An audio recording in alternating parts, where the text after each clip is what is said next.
Welcome to Acoustica in association with MidiTV, coming from Samuel Jones on the key this morning. Absolutely delighted to welcome Ben Morgan-Brown. How you doing, Ben? Yeah, I'm okay. Yeah, thanks for having me. Good to see you, man. Yeah, I think the rain's going to hold off. I think it's going to hold off. It's brightening up, isn't it? What are you going to play for us, mate? I'm going to play a tune called Bat.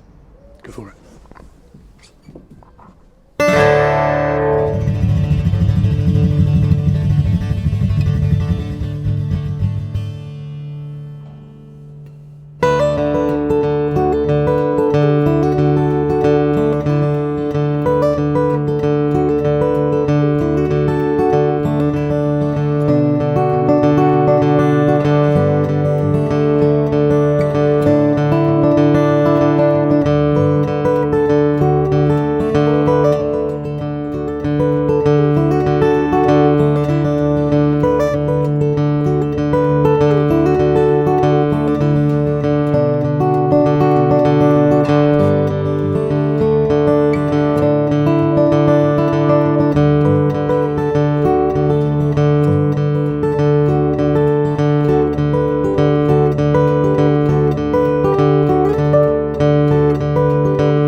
Oh, Ben, you nearly caught me out then. I nearly rushed in just as you did that little stop, because I know a lot of the tracks on this new album are actually really quite short.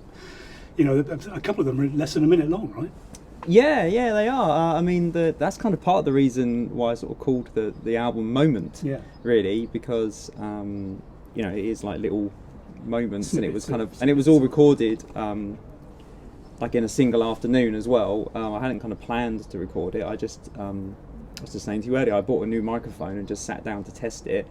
I just had one of those days where it was like the guitar stayed in tune, everything was, you know, I was playing nicely, and there was a nice feel and emotion to what I was playing, and I listened back to it and I was like, this works. Yeah, I'm going to put it out. Yeah. So, I mean, that's the beauty of, you know, the way the music industry is nowadays. Yeah, it's like, you know, I can record it at home, but equally you can get the quality, you know, at least to a certain level. But that was another really interesting thing. If I was going to say, if people get a chance to check out your bio that you put on your Bandcamp page about it, there's a lot about the sort of inner dialogue, you know, the inner critic that you had, and this sort of filters out that inner critic because there's no narrative, you know, there's no vocal.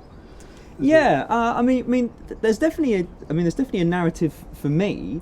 I mean, that piece of music that I just played there, Bat, I mean, you know, that is literally a piece of music that I wrote after I took my dog for a walk one morning, about sort of 7 o'clock in the morning. There was still a load of bats flying around. Nice.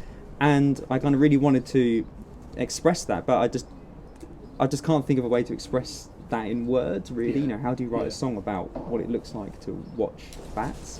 But whereas I felt that piece of music has that feel to it, so I guess, like, in some respects, kind of moving towards instrumental music from singing, it kind of allows me to express feelings that I kind of can't, I'm having difficulty putting it into words now, I express things that I would find difficult to express through lyrics.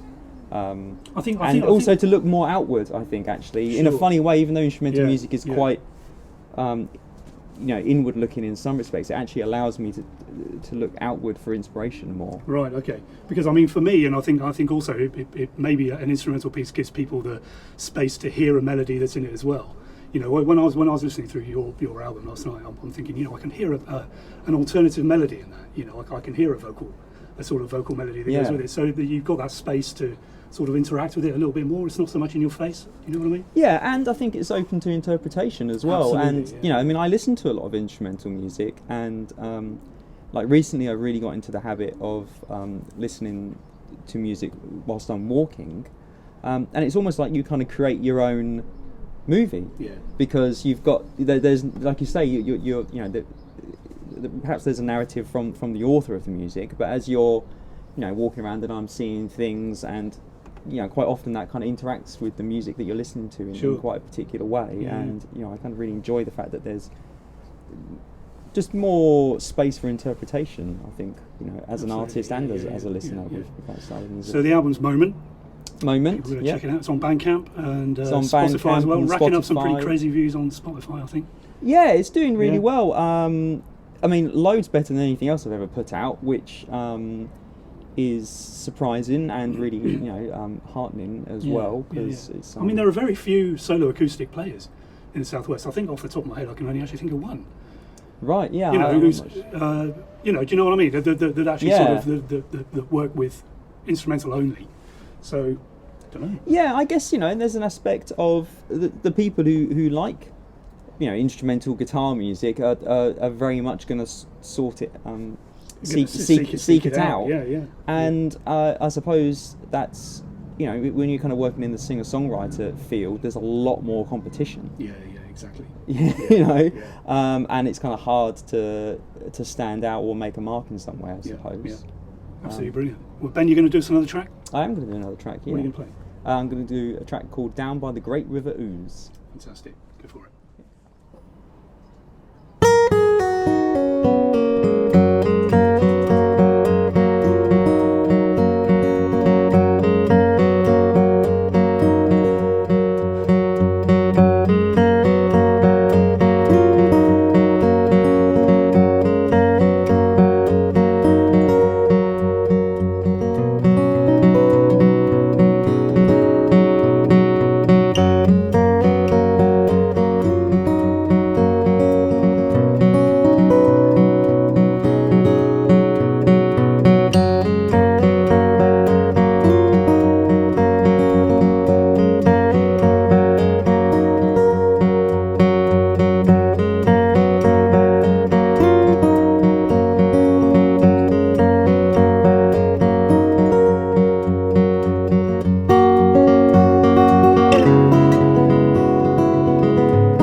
mate. Lovely. Really, really love that. I could, as a muso, I could almost hear a sort of 4/4 beat in the back of that. A remix, you know, like a club remix. Yeah. Yeah, I need to stop my foot a bit more. Yeah. Just brilliant. Thanks so much for joining us, Ben. No, thanks brilliant. for having me. So where can we find you online? You can find me benmorganbrown.co.uk, and then I'm at Ben Morgan Brown on all the socials. Easy. So. Gigs coming up? Yeah, a few. I've got a few festivals over the summer, and hopefully a couple of other things which were cancelled last year, which are going to be rescheduled. Got something coming up in October up in Oxford, but yeah, not too many things in the diary. So you know, if you want me to come and play, listen up, promoters. Yeah, brilliant. Ben Morgan Brown. Thanks very much. Thanks to our venue, Samuel Jones, and we'll see you next time. Cheers.